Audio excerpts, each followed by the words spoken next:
because man's task is to make the earth after the model of heaven. Thy will be done on earth as it is in heaven.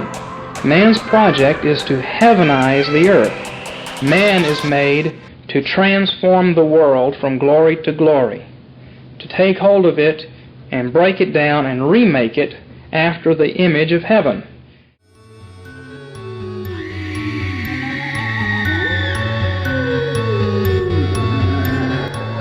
Welcome back to the Reformed Reset. My name is Grant, and joined with me is my beautiful wife, Ericha, the weaker vessel. Hello, everyone. And joined with us on this episode is the Pastor Rhett Crabtree. Rhett, thank you for joining us. Thank you for having me. It's a great delight to be with you.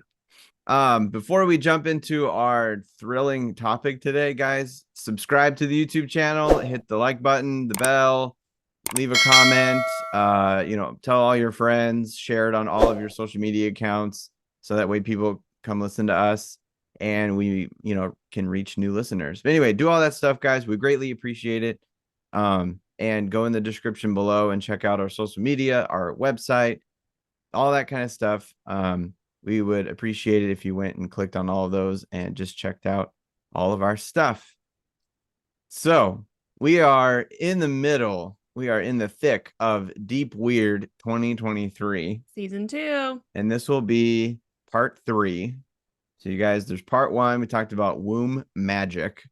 Part 2, we talked about horoscopes and how the Catholic Church and the church calendar sort of relate to this need for being connected to time, history, and how the stars play into that. Anyway, that was an interesting conversation. This episode, Pastor Rhett Crabtree. So Rhett is going to help us understand quite an eccentric pastor. Crawl into the mind of Montague, is that his name? Montague? Yeah, Montague Summers. Fantastic name. That is a wonderful name for such an eccentric person. Well, his full name was the Reverend Alphonsus Joseph Mary Augustus Montague Summers. I kid you not. Wow. So if any of you ladies are pregnant, just some suggestions. Alphonsus Joseph Mary Augustus Montague. Fine name, really is. Fine name. Yeah, I know. No wonder he just went with, Montague. Yeah, simpler. Well, before we get into that, Rhett, do you mind introducing yourself to the listeners? I would be happy to. My name, as you said rightly, is Rhett Crabtree. I'm the pastor of All Souls Reformed Church in Greencamp, Ohio. We are a member of the CREC, the Communion of Reformed Evangelical Churches. I have pastored churches both here in the Midwest, and I pastored in Scotland. In the past, where I did some of my undergraduate work. I'm married to Susan and have been for 23 years now.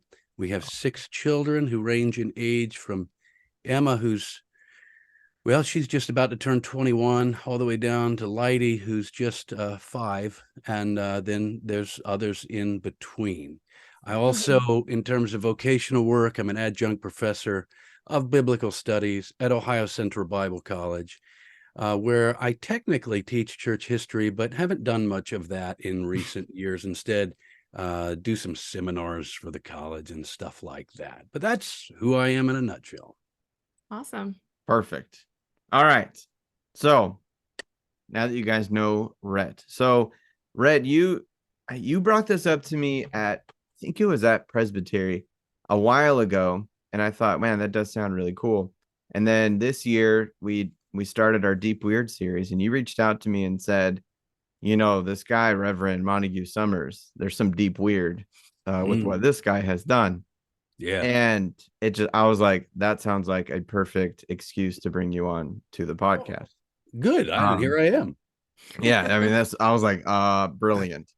So that's what we're going to talk about. We're going to talk about this clergyman, but tell us about this guy. I know nothing about him. Montague Summers. So who was this guy?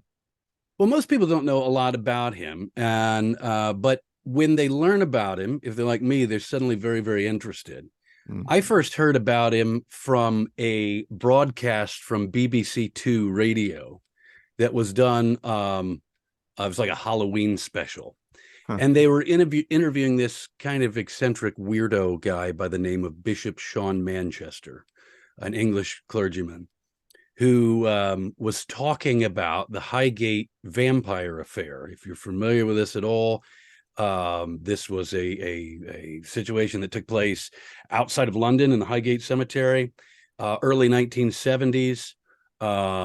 It was some sort of paranormal thing, well documented in by the media and so on. And this fellow, Bishop Sean Manchester, just happens to be the kind of guy who was intimately involved in it and sort of is the one who sort of now lived all these years later to tell the tale about the involvement and all these things. But Manchester kept referencing, and like I say, he's a little bit of eccentric. I wouldn't trust his brand of Christianity, just so you know. But he kept mentioning the name of Reverend Montague Summers. And I didn't know who that was, but he kept referencing his name as if that somehow gave him, that is, gave Manchester some sort of legitimacy. Well, as Summers put it, and then, well, who is this guy? So that's when I first got into looking at this very eccentric figure of the Reverend Montague Summers. So if we want to go over his biographical data, he was born in April of 1880. Okay. He was born in Bristol, England, so in the south of England there. He was born into a fairly well-to-do family. His father was a self-made man, a prominent businessman. I think there was 7 or 8 children in the family. And they were Plymouth Brethren people. So they were part of the Plymouth Brethren movement, which, you know, is sort of anti-clerical, nonconformist kind of thing. Solidly, you know, evangelical and Christian and that. So this is the background he was born into. At a young age, he manifested some quirks. He was said to be kind of effeminate in certain ways, just the ways he carried himself and things. And he was also noted for being very cerebral. He demonstrated as a child great gifts for linguistic skill, not only spoken but written and reading literature and things of this nature. And that would actually come out later in life. One of the things he's best known for is some of his translations of academic documents and so on from the Middle Ages that were only available in Latin that he then brought into English. Nice. And he became very well known for that. As a young man, he is gifted enough that he is brought to Oxford, where he trained. He graduated, I think, in 1905 with a Bachelor of Arts from Oxford, and shortly thereafter felt that that the Lord was calling him to ministry, and specifically ministry in the Church of England. Okay. So he begins pursuing holy orders in the Church of England. He's ordained as a deacon. And I think that is 1908 when that happens, I believe. But something happens between 1908 and 1909. And the result of what happened was that he converts to Roman Catholicism and he begins pursuing ordination as a priest. And he is eventually ordained as a priest, though he never had his own parish. He devoted the rest of his life to scholarly and academic pursuits and these kind of things. But the question is, what happened? What was this thing that happened that led to his conversion to Roman Catholicism? As far as I know, there's no definitive biography written on him, and he certainly didn't leave behind an autobiography. So we have to speculate a little bit about what happened, but we do know from his own writings something that did happen, and I suspect it happened in that interval that led to his conversion to Roman Catholicism. Okay. And it was this. He was invited to attend a black mass in London. And in fact, there's evidence that he attended 3 separate black masses. Now, when we're thinking of black masses here, I think it's important not to think of them sort of like in the, if you're familiar with like the Hammer horror movies or something like that.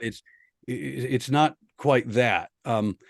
Actually, Summers in his later writings would describe the Black Mass, and if what he described in some of his books is what he witnessed, it's no wonder that was a crisis experience for him. That led to him kind of turning from a nominal attachment to the Church of England to becoming a really devout Roman Catholic.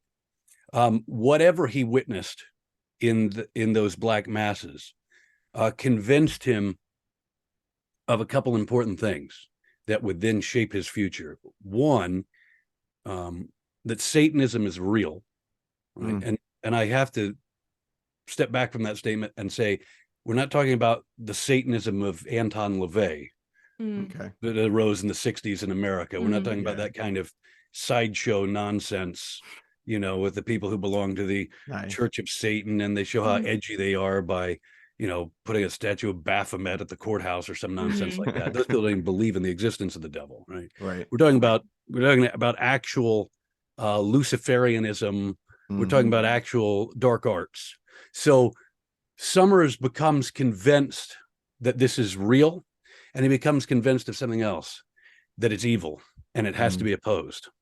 That then changes the direction of his life, and it will ultimately change the direction of that his scholarly pursuits in ministry, that would take place in his scholarly pursuits in ministry. He would become probably, I think it's fair to say, the greatest ever scholastic, whose entire career was aimed at exposing the occult from a Christian point of view, and denouncing it. So this is who he is in a nutshell. This is a brief overview. If you want to talk about some of his specific works, we can, or we can take it in whatever direction you like. Yeah. Do you have questions off the top of your head right now? Well, I have like 1,000 questions. Right. But you were talking about this Black Mass. Did he outline in any of his literature what that mass looked like in detail, or just that the experience itself was traumatic? Well, I'm glad that you asked. As a matter of fact, in this, what I consider to be probably, if you had to own a Montague Summers book, if you wanted to have one in your library, which, by the way, I would caution people against doing, right? There is a tendency when you're dealing with occult themes for us to have an unhealthy interest in things, to try to pry open things that the Lord in his wisdom has kept concealed. So if you're a person who gravitates towards that, and Montague Summers becomes a gateway to reading all kinds of weird stuff, maybe you want to avoid that. But if you did want one of his books, I would recommend this, which is one of his early ones, The History of Witchcraft and Demonology. In this, he does speak extensively from various historical records, and he cites, his bibliographies are tremendous, right? All of his sources are cited. He does give a description of the Black Mass. He gives a description of various manifestations of the witches' Sabbat, these kind of things. Now, he never says he's writing as a scholar. He's writing as a researcher. He's writing as a historian. So he never says, sort of an editorialized comment. And in my view, having witnessed this, this is what it was really like. He doesn't say that. Again, the evidence for his exposure to the Black Mass, his personal exposure, are things that come from some of his later writings, some of his letters and things like that. Right. But yes, he does describe in great detail the Black Mass. Another place where it's not his book, but this is one of his translations. What I have here is the Malleus Maleficarum. The Malleus Maleficarum is means the hammer of the witches. So this is not a book he wrote, but this is, I told you how he translated a lot of things. Right. So this is a 15th century document. This is the 1928 revision of his copy. But that is a 15th century document that was written by a German who was compiling courtroom evidence for the various witch trials that happened in that era, and also the book acts in almost a section of like case law. Here is how witchcraft things have been decided. Here's how they've been determined, and then he also cites evidence. So Summers translates that, and in it he describes a number of manifestations of witchcraft. Wow. Though I don't think the phrase black mass is used in there, but these kind of Luciferian rites. And by the way, if you read something like the Malleus Maleficarum, or you read the history of witchcraft and demonology, a lot of what you have been force-fed all your life about, I don't know, even like the Salem witch trials and things. But it was all just mass hysteria and a bunch of backward people who aren't as smart as we are now, mindlessly picking on old ladies and this kind of thing. You're going to go, no, there may have been some of that. There may have been hysteria and abuses. There always are in crisis situations. But it seems that there were genuine punctuated periods of dark spiritual manifestations of different things that people were responding to. In other words, as a Christian, as a person who believes the Bible and believes in the reality of the spiritual realm, and especially of dark, sinister spiritual things, I have no problem with saying there's some truth to this stuff. And if we look at history, and we look at the things here that, in this case, Summers has compiled, it will make you again rethink a lot of what you've been forced fed about these things all being nonsense. Does he state why he went and researched some of this? I know you said he wanted to oppose it. How does he go about explaining how to oppose it? And did he have additional writings? I think I saw he wrote a book on werewolf. And vampires as well. So what do we find? Yes. What do we find when we journey down that road?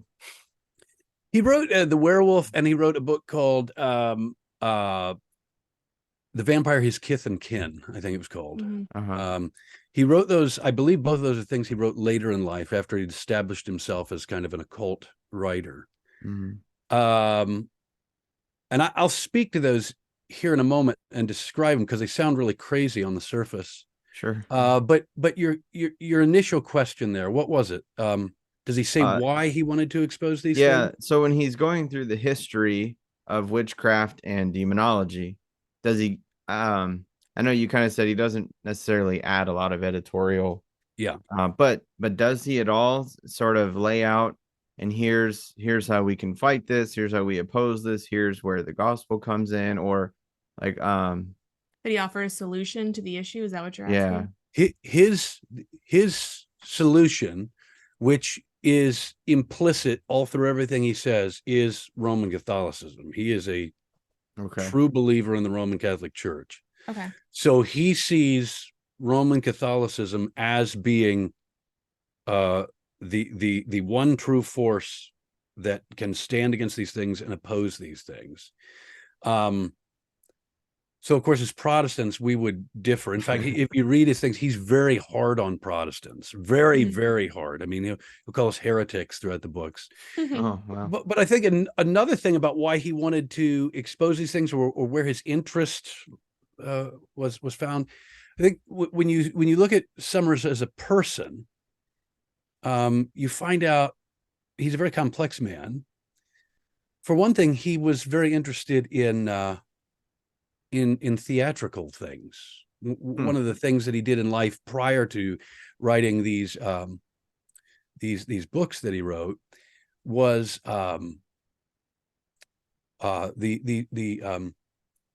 Stuart period in English history, the theater of that time. So prior to that, you've got Cromwell, and you've got sort of theater outlawed, and then when all that goes away, now suddenly there's all this flurry of English playwrights popping up, and all of this sort of a rebirth of the theater. And a lot of those plays were only known in their time because so much stuff was being written. But it's Summers who comes along, in the 1920s and begins discovering these old things, editing them, and presenting them again to the English public. So a lot of these things are only known because of his work. So again, I just say that he had a sort of a theatrical flourish about him, which I suppose lends itself to writing about sensationalistic things, though he didn't write about them in a sensational way.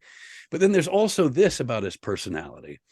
The epitaph on his tombstone, which, by the way, he was buried in an unmarked grave, and I believe the tombstone wasn't, he died in the late 40s.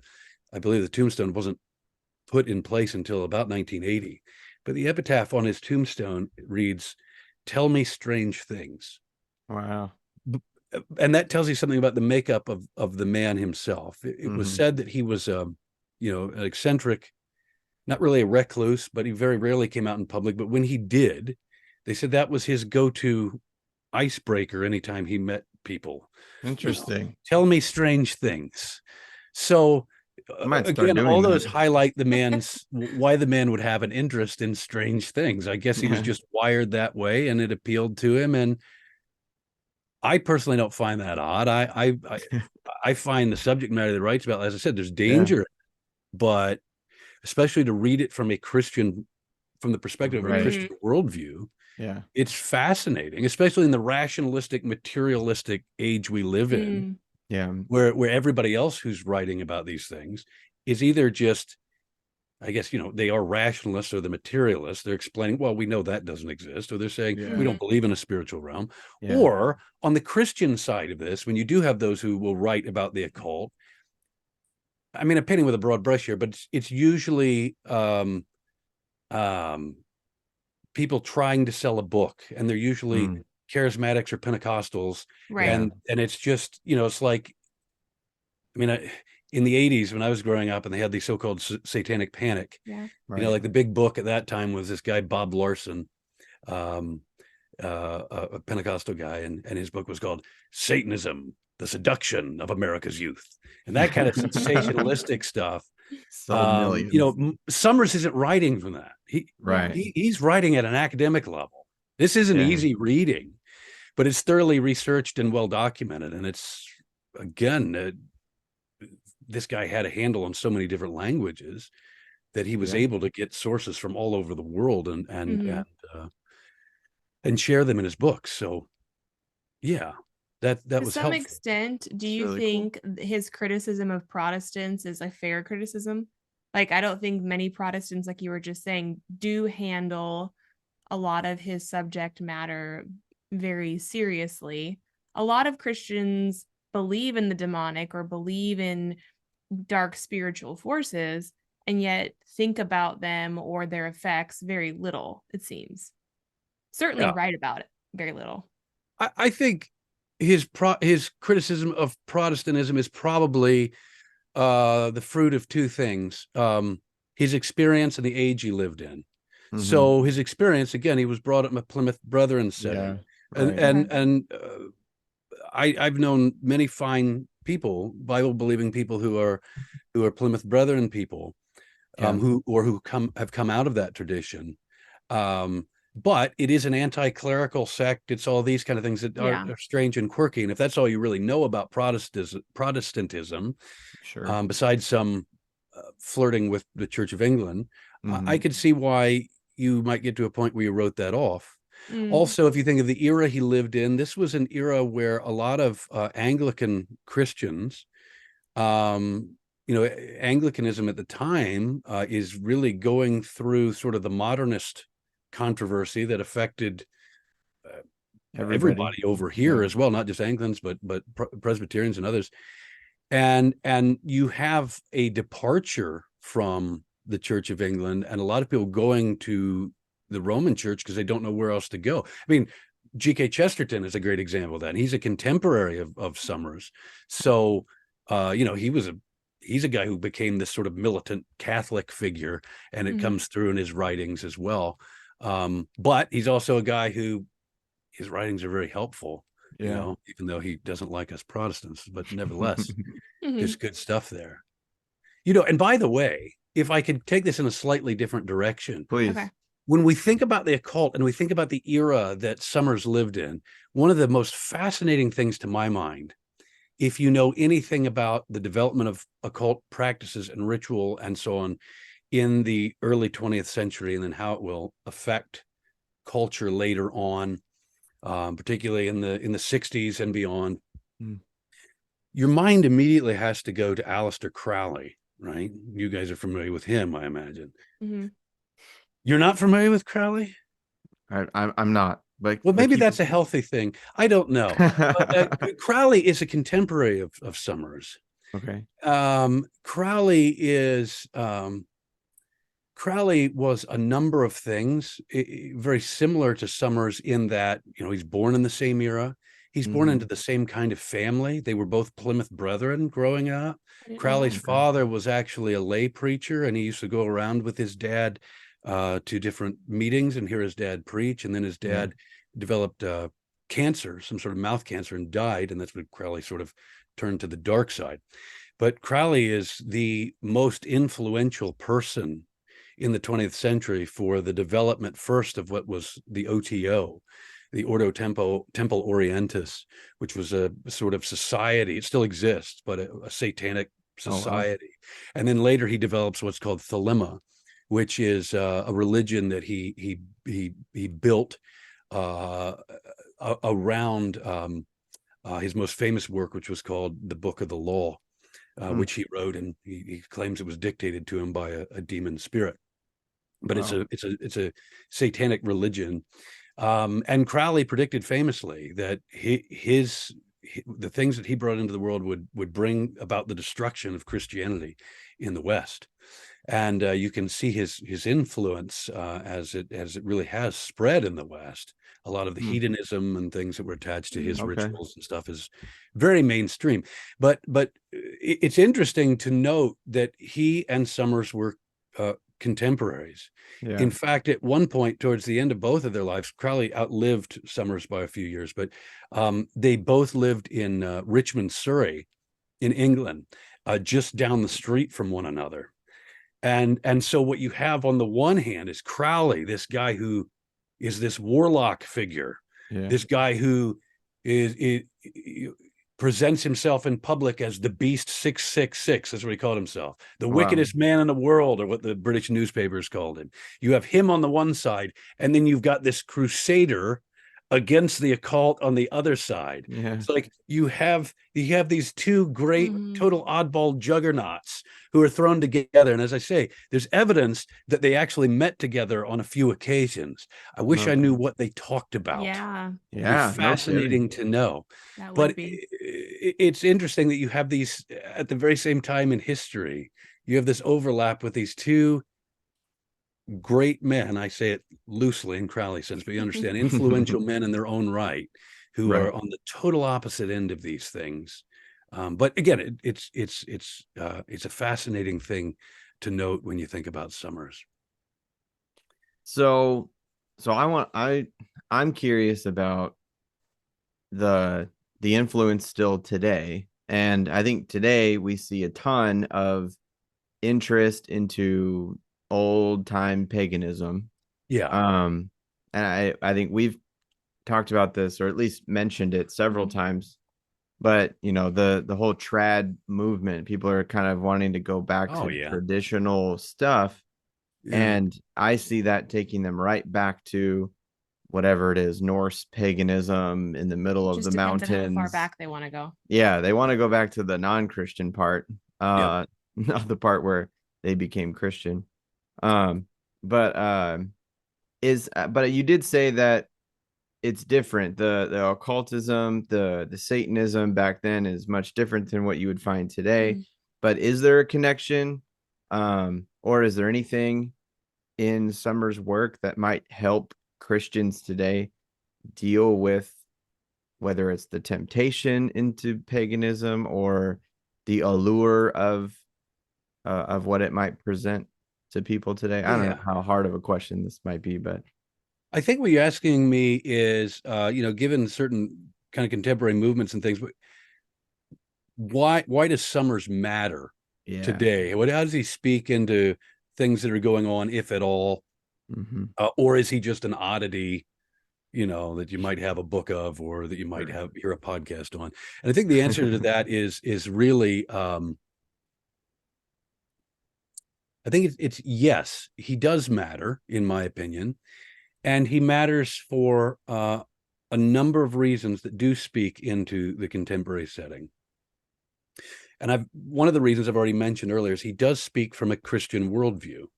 All right, so though he doesn't like Protestants, he speaks on a complex issue from the standpoint of a Christian man. That in and of itself is helpful, because you're talking about the guys who want to go back to like Norse mythology and things. I think it's all just an excuse to go and drink mead or something. But some people are very serious about it, and really what they're doing is, sadly, they're actually forfeiting or overlooking the great gift they have, which is their Christian heritage. And they're not seeing,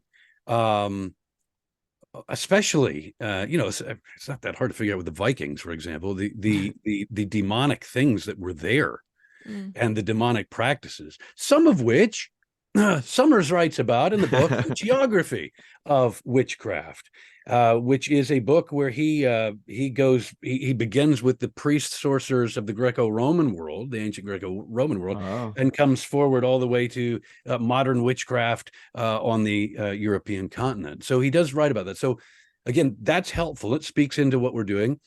He's writing from a Christian point of view. He's documented these things.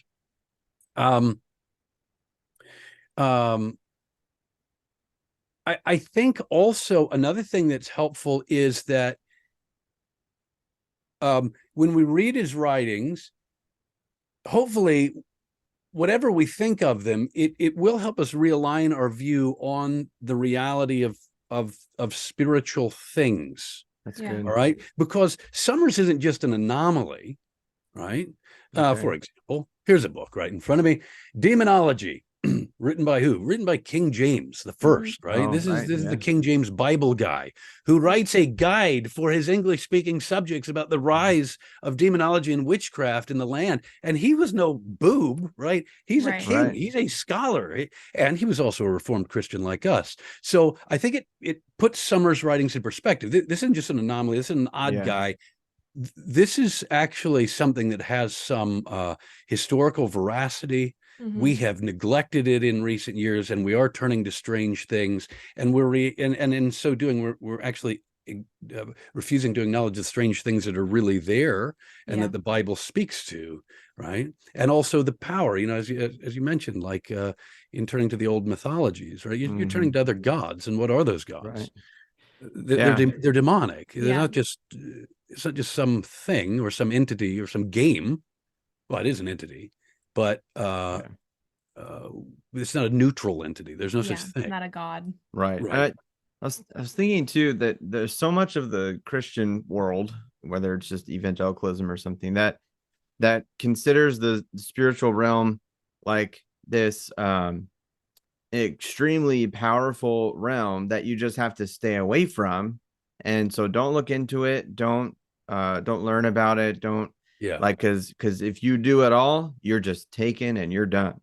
Yeah. Whereas, being post-millennial, and even, James Jordan's been helpful in this, and some others, is Christ has conquered it all. And so we are not to live in fear. Yeah.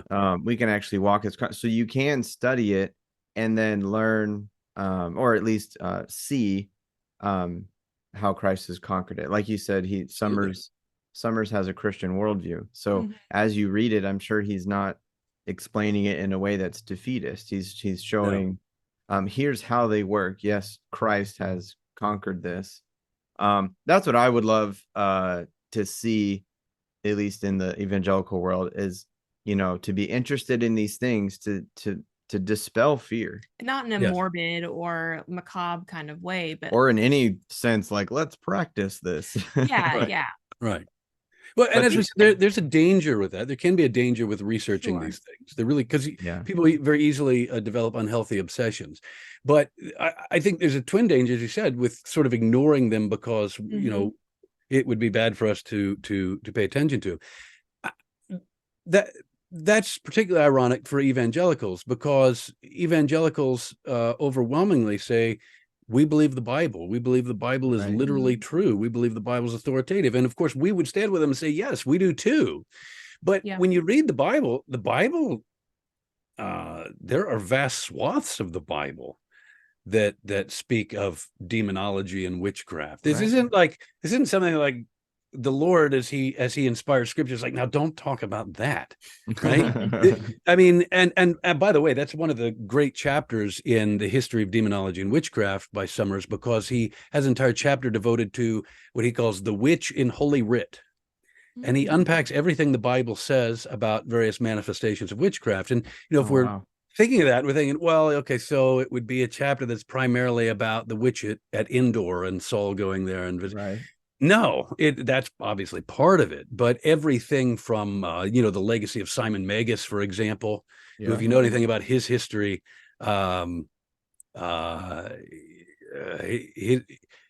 Magus is, according to church tradition, was instrumental in. He eventually went to Rome, and was actually instrumental in the in bringing the death sentence against Peter, because Magus worked with Nero. He had brought himself into the court as a magician. And of course, Peter had rebuked him earlier. But the point is, you've got all this kind of stuff through the Bible. You've got Balaam as a great example. He's a prophet. Well, what does that mean? Well, Summers unpacks that really helpfully. Why would Balaam's ass? Why is it when the thing talks to him, right? What's Balaam's response? It's not, holy smokes, there's a talking donkey. That's right. No, he's like, well, and he's just talking to him. And this is one of the things that Summers really really helpfully unpacks. Why, as we understand ancient Canaanite manifestations of demonic practices, why would this man, who's a prophet in that sense, and in that culture, why would he be just talking to an animal and not think it's strange? And the answer goes back to the belief there in familiar spirits, these manifestations of things that would accompany the warlock or the witch. Like that's where we get the mythology about the witch with a black cat. It's a familiar spirit that the practitioner of the dark arts converses with. It's a demonic entity. So that would explain to me why Balaam can go, well, let's talk about this. And he doesn't seem to think it's strange at all. Right. So again, the point is, there's so many examples throughout Scripture where this whole idea of the dark arts and the influence of demons and so on isn't covered up at all. And if the Bible doesn't cover it up at all, let's get to grips with it. Let's study, especially, as you say, with the knowledge that Christ is King. He's exalted to the highest place. He's defeated all of this. Right?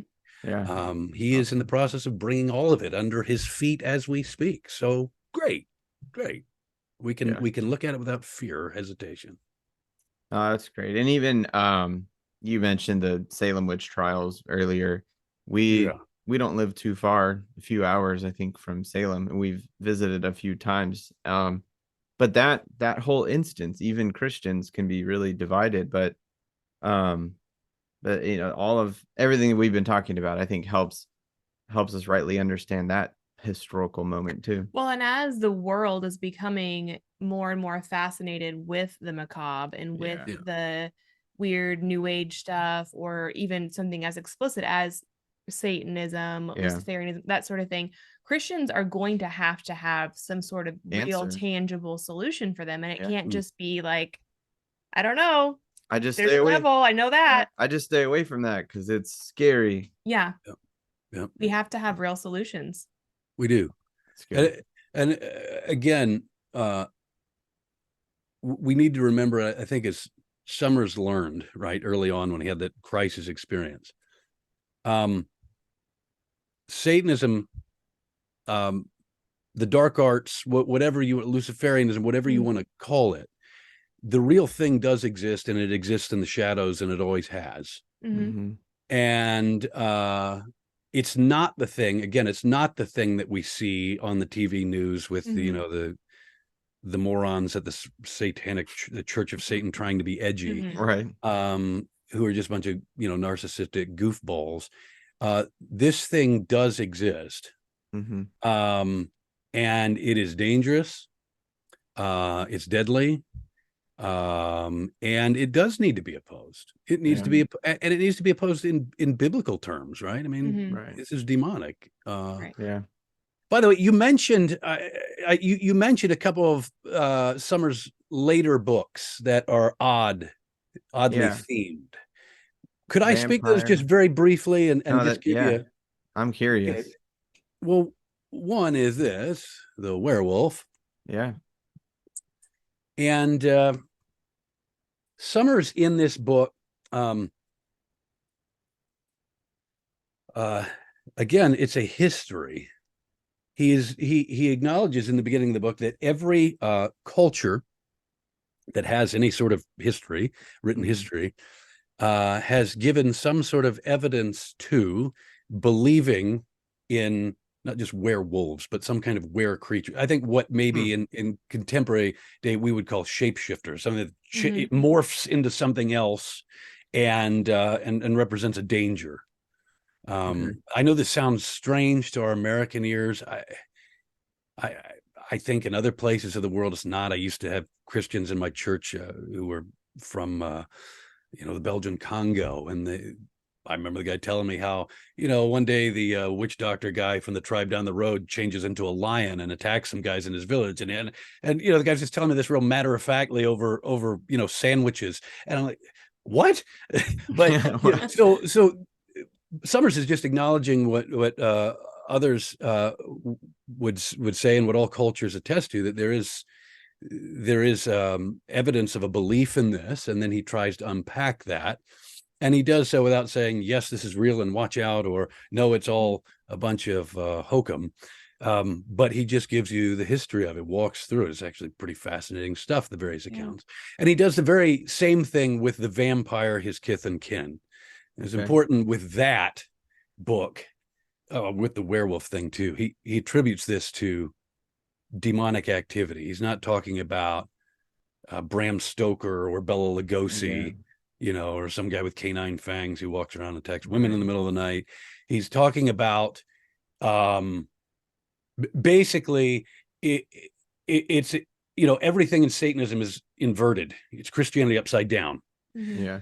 So this is an inverted resurrection. This is a corpse that is being animated by a demonic spirit. And that is what he would deem as a vampire. And then it doesn't bring life through its resurrection. It produces death. Again, it's Christianity inverted, which is what the Black Mass is all about, which is what all this stuff's all about. So that's the thrust of the vampire, his kith and kin as well. It's citing sources going back to the ancient world up until the Summers' own contemporary era of these kind of things, and not just random sources, but documented cases and things, which it will challenge your understanding of the world when you read this. Okay, it'll challenge it. I'm not saying you're going to buy into it and go, well, no, now I'm scared of spooks in the closet or something. But you're going to look at this and go, this world's a weird place. There's strange things. Yeah. And again, if we read the Bible and we take it seriously and we see these, when the Lord was here on earth, there's lots of weird demonic things going on, right? They're constantly popping up, shouting at him. That's right. These things happen. I think so again, tell me strange things. There it is. All right. Yeah. Tell me strange things.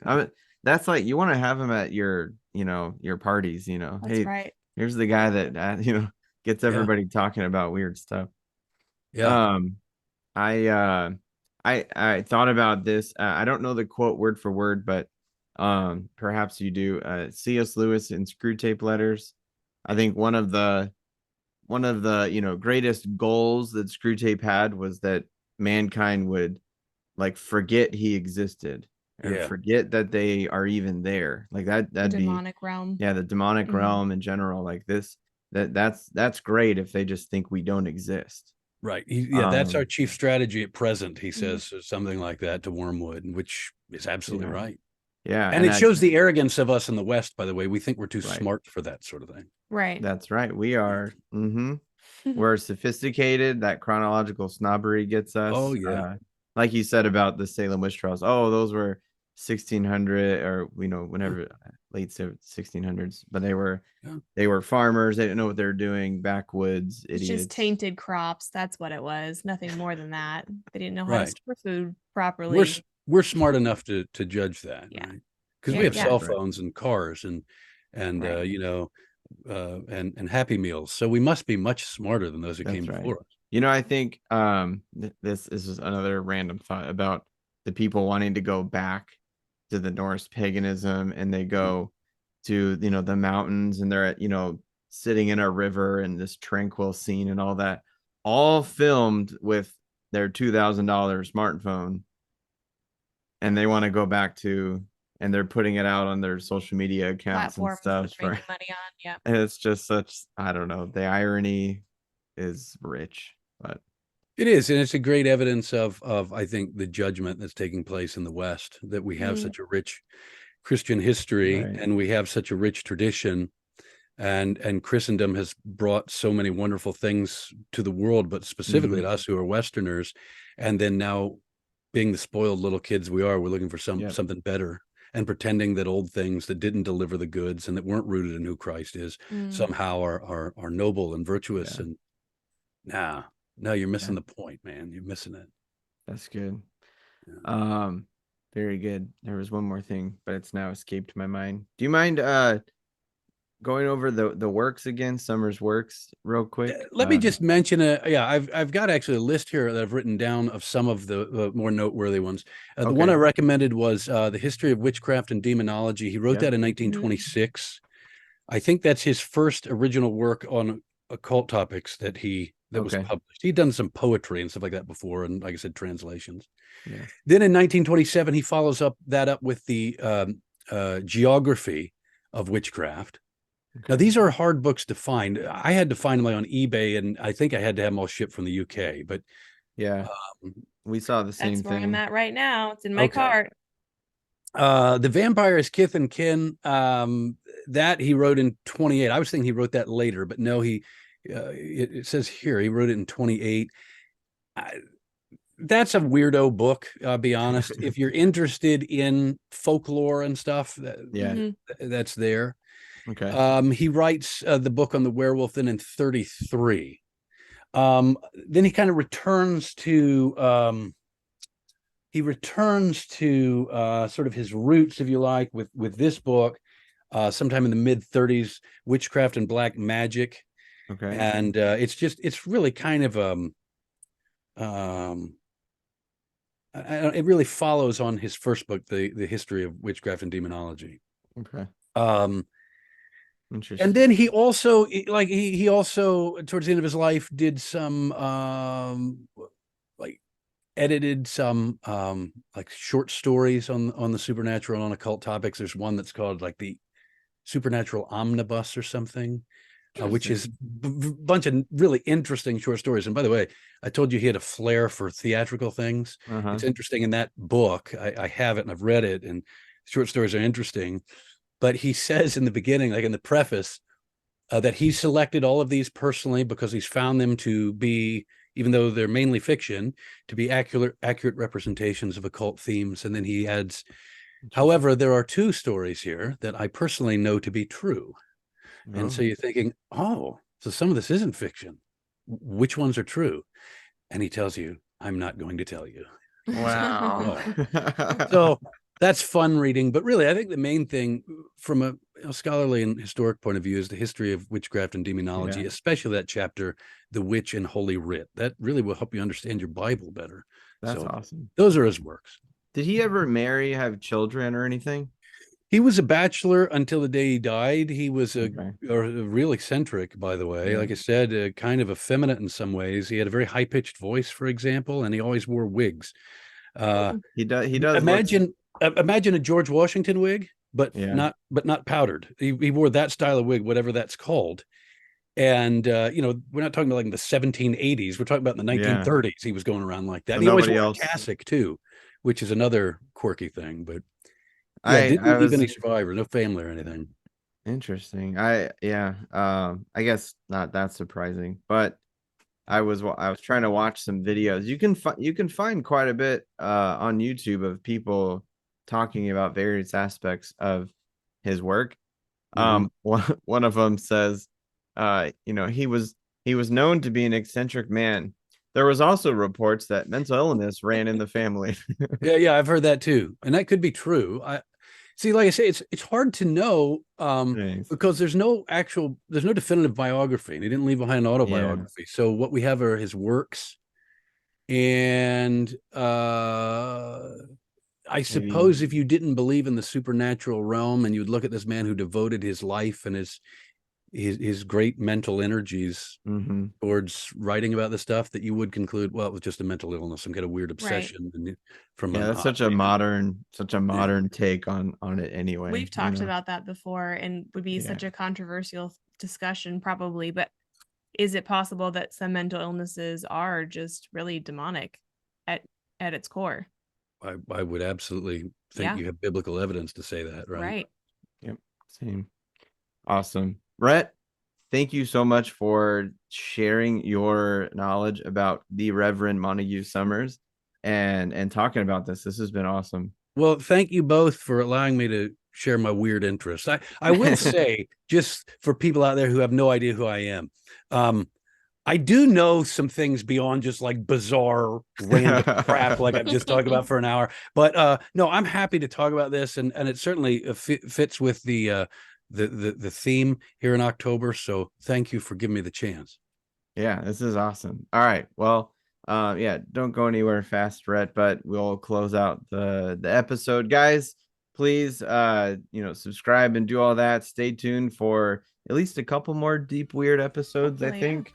For this year, and share it with your friends if you think they might find this interesting. But until next time, take hold and reorder creation by first reforming your home. This has been the Reformed Reset. But on the basis of grace and on the finished work of Jesus Christ, the project is back and forth, and the destiny of a new transformed world is assured.